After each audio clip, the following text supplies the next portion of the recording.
Hello and welcome to my podcast. You can see I'm joined by the voice of the Commanders, Bram Weinstein. If you're following us on YouTube, actually, you can see him there. You can hit the like button, hit that subscribe button. You can find us there as part of Ampire Media, AMPIRE. And we're going to rehash really not just an ugly loss, but just an ugly period and what this means for the Washington Commanders. They have been eliminated from the postseason now because Green Bay and Detroit both won. If Green Bay and Detroit, they play next week, Washington can't surpass them no matter what they do against Dallas. So they're out. And the way they played lately, Bram, they shouldn't be in. So how do you process this one today? Not just the loss of the Browns, but all that it means and all that we saw and the Carson Wentz going back to him and all that. How do you process this? So, this is the second, I don't know how I would rank them actually. I might argue that the Giants loss at home was more disappointing than this one today, frankly, because that was really, I know it feels like, a few weeks ago and people forget, but that was the one that was like off of a bye week, show me week, playing the same opponent, and they came off the tie and the Giants had to play. And that one was the one where I went, oh man, like I can't believe that one got away from them. And there were a lot of reasons. And then today, I don't know how you felt pregame, but I felt the vibe was off. Like really off pregame. Just, we sit around, we watch these guys really closely, and the way that, just how they were just kind of conducting themselves, carrying themselves, I was a little worried today. If there was ever a day that I kind of wish for worse conditions, not that I'll ever complain about 60 degrees on January 1st, but I knew it was going to be problematic because, there was going to be a better condition. Watson's been getting better. The injuries to St. Juste and Curl, I knew would rear up and hurt them at some point in time. Once Allen got hurt, that was a bad loss. And I'm not making excuses for them. Like, I'm not trying to. 0-3-1 down the stretch when you only had to win probably a couple of games along the way, especially ones at home and especially today against the team that was eliminated. You made your bed, you got to sleep in it. That's the way I feel about it. And I'm very disappointed, obviously, just like everybody else is. I was concerned coming in this week, knowing what the injury situation was. We can talk about Wentz. I think that's a separate conversation, but just on the whole, to play meaningful December games and see them go this way it's highly, highly disappointing.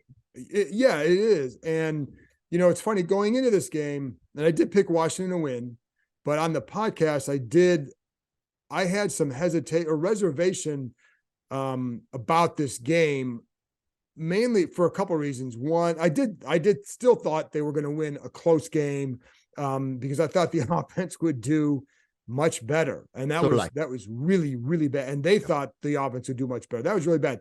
But I knew the defense would be in some trouble because losing Curl and St. Juste, that's a massive hit to that secondary. You can't understate Curl's importance to that secondary and the trickle-down effect. And then St. Juste's departure highlights how little depth they have at that position. Yeah. And we've talked a lot about the offensive line this year and the poor depth there.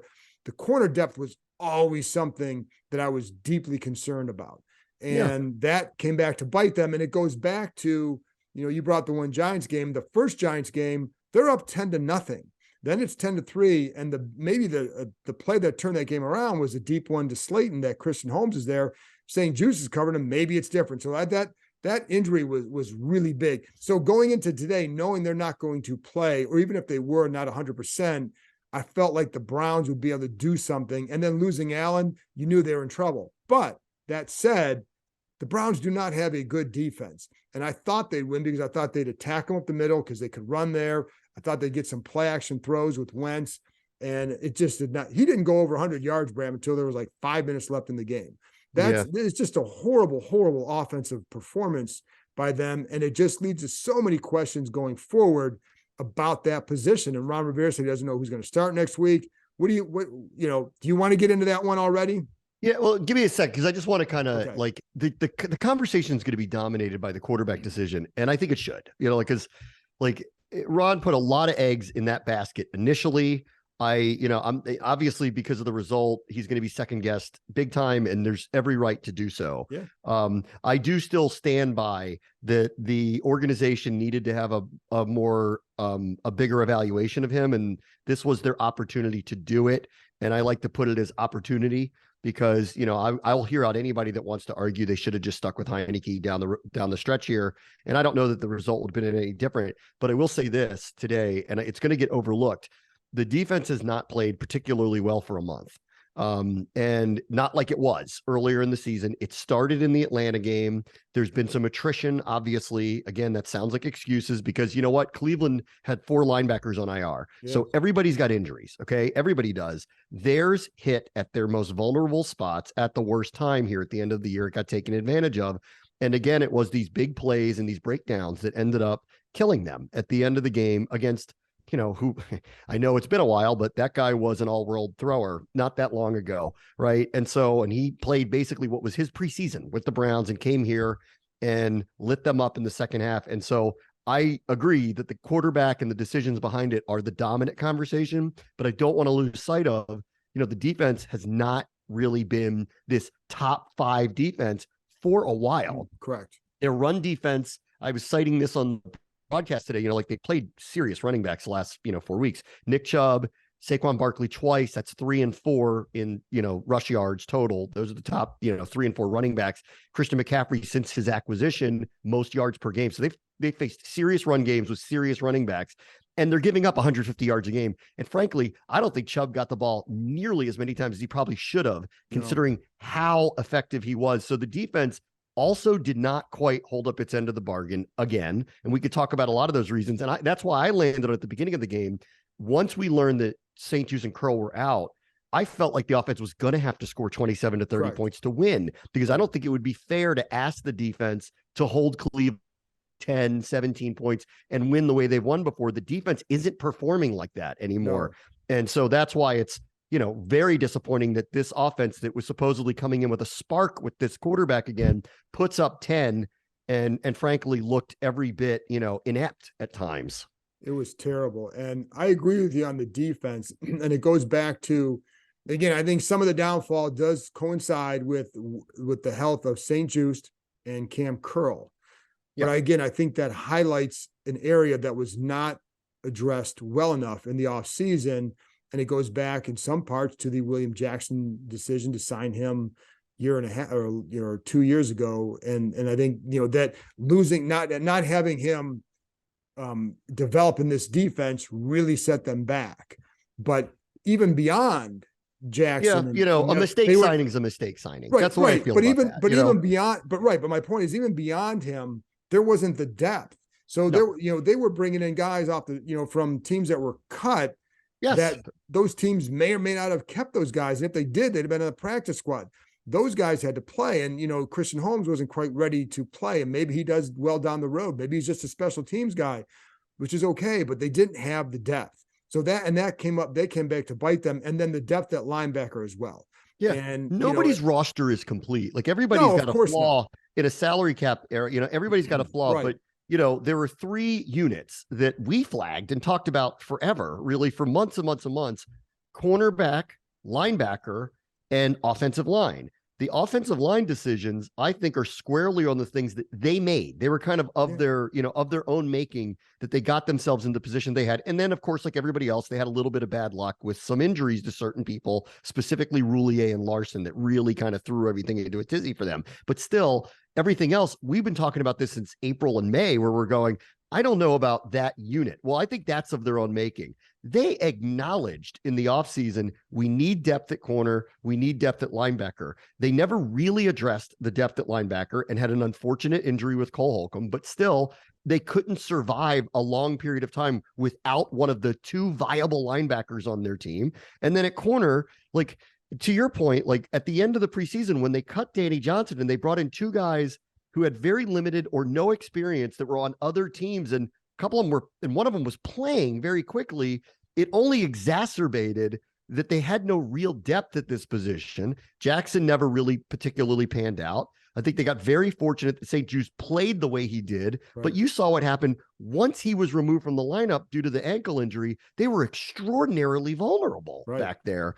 And like, listen, Cam Curl, I think we've now learned in the 2 games he's missed here at the end of the season and the 2 he missed at the beginning of the season, he is critical for them defensively. And so on that front, I would just say they lost what turns out to be a critical piece of their defense. And there's going to be a vulnerability when he's out. But on the other things, I would just say their roster wasn't complete. It wasn't deep enough. And the hard part sitting here today with them not going to be over 500 again, not going to make the playoffs is these were a couple of things that even they acknowledged in the spring and summer wasn't deep enough. And they didn't seem to answer those questions, by acquiring anybody. And it didn't have to be Roquan Smith, but they clearly needed help, and it's hurting them now. And listen, this is the NFL. The other team is going to take advantage of your weak spots.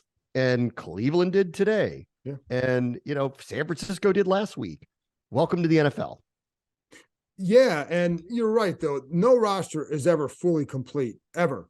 And do you have a guy that can cover up for sins at the quarterback position? And the answer has been no. No, it has been no. If you can't survive on an offense that is as unproductive as this one has been. And at least when Heineke was in there, they were moving the ball. They didn't move the ball except for one drive today with Carson Wentz. And so I think that is a big problem. So you can cover up sins if you have an offense that isn't relying on 21 play drives. And those are kind of hard to come by. So I think that's been a big problem. So for all the other stuff, they whiffed at quarterback. And the Wentz thing has not worked out. And Bram, I think what we saw today is because going into this stretch before Wentz played today, you would say, and I know that they would look at this as let's see how he does.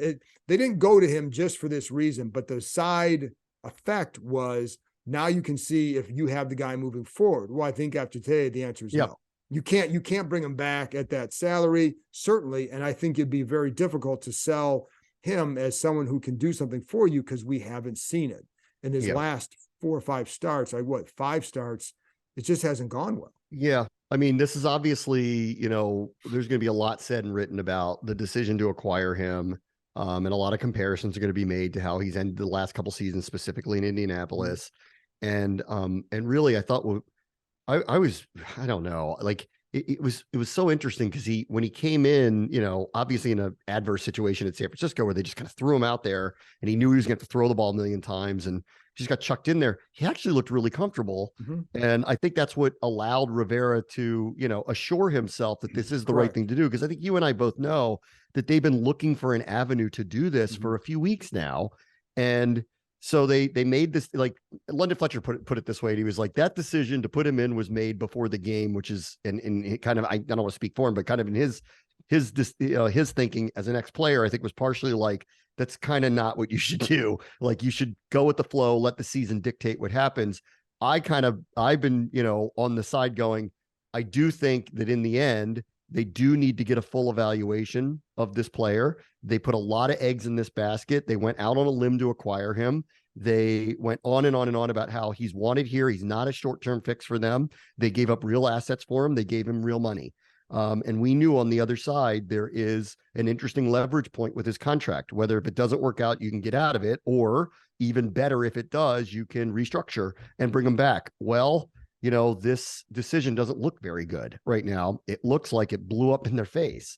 And I agree with you. I think this is going to be an extraordinary hard sell for Rivera to turn around and say, yeah, give us another year with him at a restructured rate. So I do feel like we are heading into another offseason where they're shopping for a quarterback and probably a veteran, because once again, I look at their roster, especially the defensive line, and I go, the time to like make a move is now, with this group. You can't just bring someone to up. Like, I don't think that that's the answer here.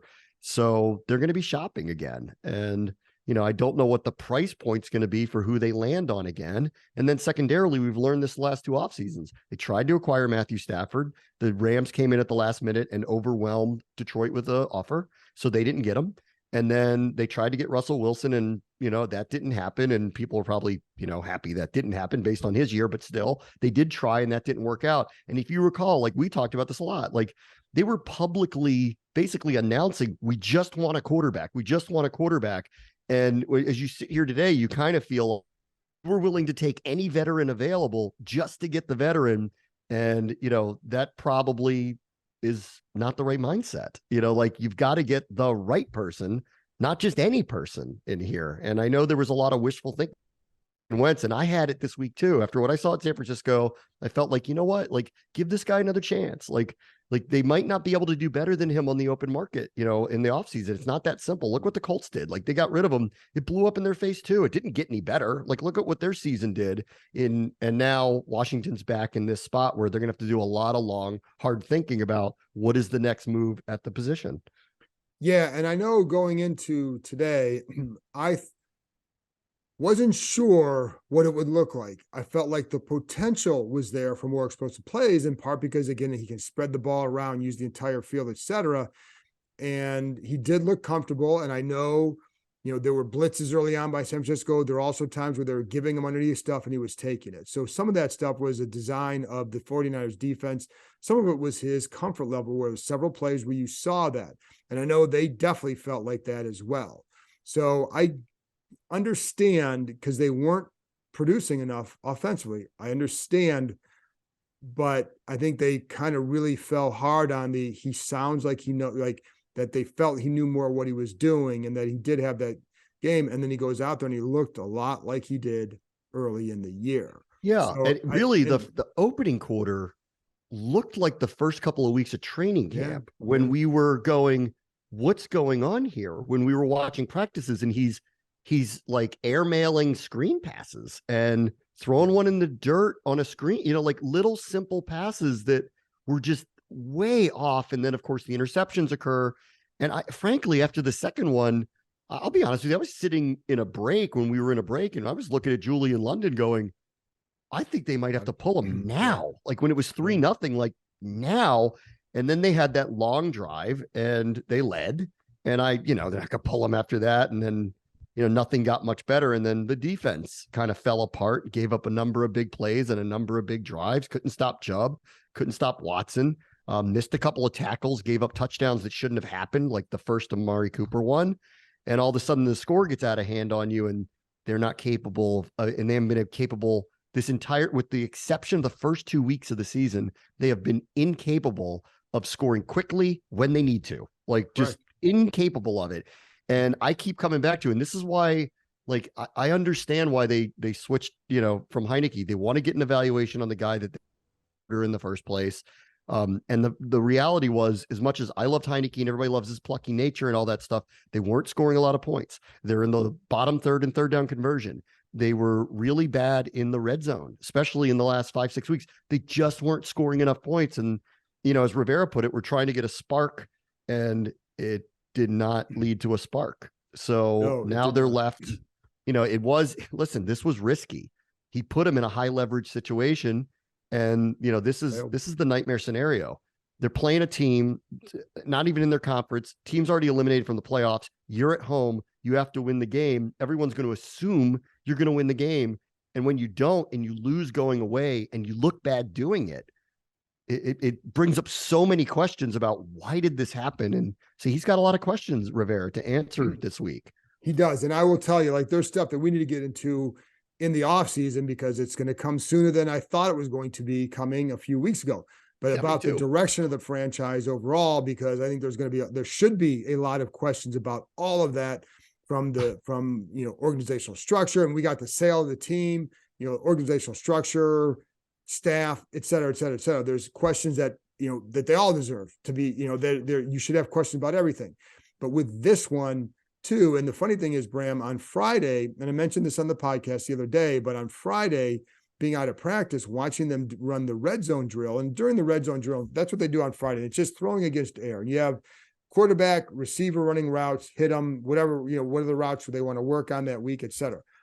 What struck me was I was watching, it's at one end of the field. I was watching something over here on defense because I wanted to check out like certain guys who are like, where's Chase Young? Was how, certain guys who need to be, who you weren't sure about their health. So you're looking for them. Then I look down there and I see a ball being thrown behind Logan Thomas. And then the next throw, a ball to Terry McLaurin, where it's in the back of the end zone. And he doesn't even jump because it's way over his head. Like when you see that, it's like, oh no, but that's who Wentz is. And I still thought, well, this Browns defense hasn't been very good, and they give up a lot on the run, and they give up a lot of yards per pass attempt on play action. It fits right into what they want to do. And so I thought they'd still, even with that, like, well, that's who Wentz is, but can you get that? But the thing that's going to kill this team is, look at Brian Robinson was running the ball well, and you have 3 receivers who are really good, and you can't score. And that's just, if I'm those receivers, I'm banging my head on the wall, thinking like, what the hell is going on? I can't figure this out. I mean, they can't score. And I do think the root of a lot of it goes back to the offensive line, but there's an everything problem here, situationally. I do question some of the calls, like on a 4th and 1, they ran a pitch to their backup running back, that failed, the week power before. Back. Yeah. Against a team that can't run, that does not defend well up the middle. Right? Like, or the week before they had a 4th and 1, and I guess Robinson was dinged up, but they went 4th and 1 at the goal line with Gibson. It fails, so you're going to get second guessed. They had a 4th and 1 with Heineke on a sneak. It wasn't like the typical people get behind him, push him. He's also not a big guy. You're up against the San Francisco D line that's been blowing you up, left and right. Like, so there's a lot of situational moments that you go that I think are, left to be desired too. So I don't want to throw, just like I didn't want to throw everything on Heineke when they made the change. I want to throw everything on Wentz, but that was not a good performance.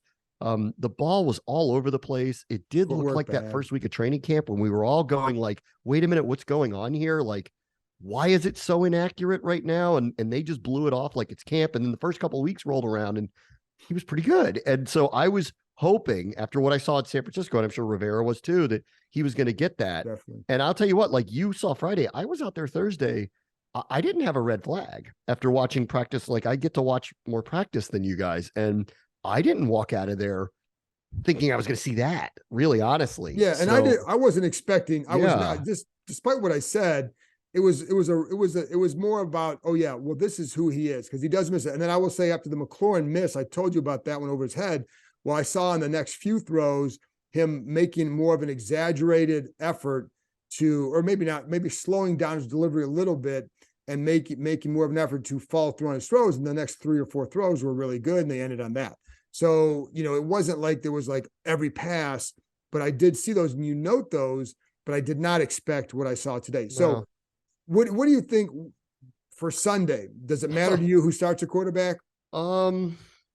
They're out of it. I mean, I have one guy. Yeah, I don't know. I want to hear what Rivera says tomorrow. I really don't know what to say about it. Like, does it matter that I'm Dallas sure a lot of people want to see Sam Howell because they're out of it. And I don't think Wentz can start again. I think they need to either go with Heineke or Howell. And, I'll hear out the case that, like, put Howell out there, give him a shot. I mean, I do get a little concerned, like, Dallas is a great pass rush front. Clearly, pass protection remains a problem. And now all of a sudden, this game really matters to the Cowboys. Like, it didn't look like it was going to a few weeks ago, and now it does. And I'm sure the NFL is going to line up the schedule so that the Eagles do not, like, both sides don't know that they they're going to both think they have to win. They're either going to play at the same time, or they're going to line it up so that there's some intrigue left, which means Dallas I'm convinced will be playing here thinking they can win the division if the Giants knock the Eagles off. And that changes the dynamic of it and makes me feel a little different about throwing him out there, like throwing him to the wolves is what it feels like a little bit. But I'll let Rivera make the decision, but I'm sure a lot of people, the fans would, at this point, why not get a look at him? I'd like to see him because he's the only guy under contract for next year that you think he's going to be here. Because Heineke's not under contract. There's no guarantee he's going to be back. Yeah. And Wentz, like I said, based on today and not just today, based on his body of work this year, it'd be really hard to bring him back. And so, but we know Howell's on the contract, but I'm with you that I think it'd be awfully would it be unfair to him to put him out there? I think that's Or my do you just point. say, let's go, Yeah. go see what we do? And that could be a case of you start Heineke and you play Howell in the second half, depending on Maybe. how, Yeah, maybe. I think like this is not a conversation for this week. It's a conversation for after the season. And I don't know whether Heineke will address it or not, but his hearing out, watching this happen, and then probably hearing from him about how he feels about decisions that were made about, his place or job and all that stuff will be interesting to hear what he has to say, because, the reality is like, he is a free agent. He's beloved by the fan base here, but the staff did make a decision that I'm sure he didn't agree with. And, and I understand the reasoning behind all of it, but, it's his career to think about. And, he's got to want to be somewhere to re-sign with them. And I do think there will be interested parties outside of this area for him, probably as a primary backup, probably for some decent, backup money. So I would like to hear from him about how he kind of feels about the whole thing, but probably not this week. Yeah. And yes. And I think if I'm him, it may just be that, you've hit your ceiling here, and they're going to always look at him as a high-end backup. And again, there's nothing wrong with that. I think most people in the NFL would view him that way. So this team is going to have to upgrade, period. And then really it is, what do they think about Sam Howell? Because are you going to, if depending what they do to get another starter, what do you invest in the guy behind him? And again, is Howell that kind of guy? And if so, then you don't need to pay Heineke whatever $7 to $10 million it would take, if that's what it takes. So, but I just think for Sunday it'll be interesting what they do, because again, one guy is under contract and that guy will be here. And does that play into it, or do you look at it and say, behind this line, does he have a chance to do something? And I don't know, but maybe with that mobility he does. So, and for all the Hallwellians out there, you may get your wish, but I'm not going to, if he doesn't have a good game, I would not. I mean, we don't know yet. I'm talking about it because I'm talking about him because he's the only one under contract. But I also wonder, if I'm Rivera, how much do you play into the fact that Dallas does need this game, and so you don't want to just go that way? And just, do you go to Heineke just for that? I think it would be hard to go back to Wentz after today in the finale. John, like, they were at home.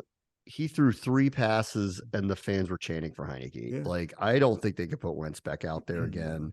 And so now they have to make a choice, and I don't know what his choice is going to be. None of them are good anymore, because none of them are good because of what happened. It's not going to be a good game. No, I'm surprised. I mean, the bottom line really is I'm surprised. Like, if you told me a month ago that they weren't going to win another game, which is where it's heading, and not make the playoffs, I would not have believed you. No, like, I would not have believed that. Like, just looking at the schedule, way they were playing, how gutty they were.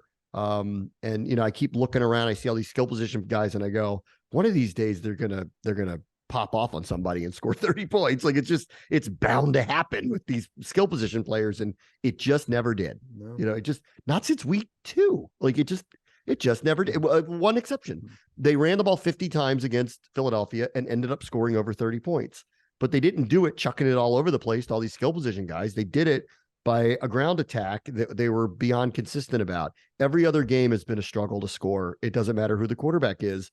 And it's been very frustrating, really, to watch, because I look at them and I know what the strength of their team is, and it's not manifesting on Sundays. No, it's not. And I think that's going to lead to, again, more questions in the offseason about what play calling, et cetera, because is it all just on the quarterbacks? And can you say that? Can you provide are you going to be able to give an honest evaluation of all that went wrong and what went into it? Because you do have talented guys at receiver. And how is it that they weren't able to get the ball more in space to create more big plays, which is what you need. But I do think there are quarterback issues that you can't. We saw that, so that's going to be a big topic, of course. But again, not just the quarterback, but how are you using them, and is it right? And because when you have, listen, Bram, this to me, and again, we'll probably get into this next week too, but a highly, highly disappointing season, because for what you just said, they're 7-5-1. They're in good shape. And I would have thought at that point, like, there's 9 wins on the table, because you're going to split. Yes. You're going to at worst split with the Giants. And then you have Cleveland at home, and Dallas may not need that game. So you're thinking 9 wins. Yeah. And that's what to me would be so disappointing for this one, is that the schedule was made for them to win more than 7 games. I agree. It definitely was. And that's why this is a huge disappointment. I agree. I mean, the Giants ended up being better than I thought they were going to be. So that was a couple of them that you kind of chalk up, but Houston is what we thought they were going to be. Atlanta's not in the playoffs. Like, Jacksonville's better, but they caught them early. Detroit's better, but they caught them early. Like, everything read like they were going to have a better record than what they're going to end up with. And they are staring down 7 wins for the 3rd straight season. And this was the year I didn't expect that. No. And again, all about quarterback. And listen, here's the other part, Bram, is, Taylor Heineke guided them to a 5-3-1 record. That's pretty damn good. And so if I'm going to sit there and say that was it play calling, all that, they still manufactured 5 wins with Heineke, a guy that they view as a high-end backup. That's a pretty good mark. So something was going right to get to that point. And how much better would it be with a better quarterback? I don't know. And I think for everybody listening out there, it sounds like a broken record, because a couple of years ago, people pin their hopes on this guy. Then it's Ryan Fitzpatrick, and it's Alex Smith coming back, and then it's Dwayne Haskins coming in, and it's this guy coming in, and that guy, and it's always seems to end up the same way. And that's an unfortunate thing for this fan base. And the hard part too is it comes on a day where they celebrate the Hogs. You have Joe Gibbs there, all these legends, and then next week they're going to honor Sonny Jurgensen. And I'll be honest, I don't know why they waited till the last game to do that. But that's whatever. But it's just, you got all this going on, and it's just disappointing. Yeah, I keep waiting for our turn. Things change. Let's have had one of the worst records in the NFL, like 8 years running. And clearly this coach GM turned something on, because their roster isn't much different than it was a year ago. They're now talking about re-signing Daniel Jones. So they figured something out.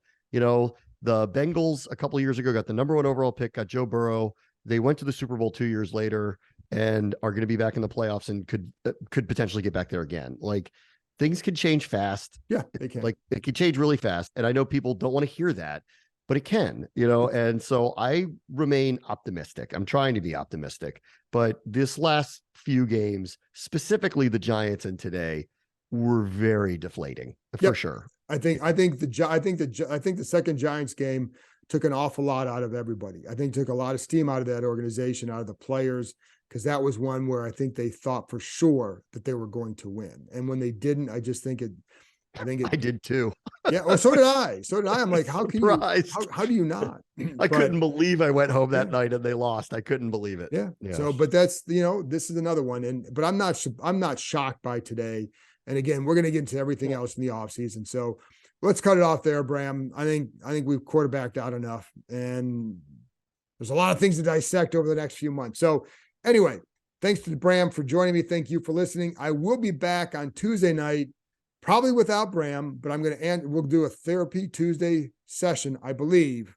And I'll answer your questions, do a quick mailbag, and maybe talk through some of the issues that are there that you guys want answers to, that maybe I can help provide. So 7:30 Tuesday night, live stream on YouTube. I will talk to you next time.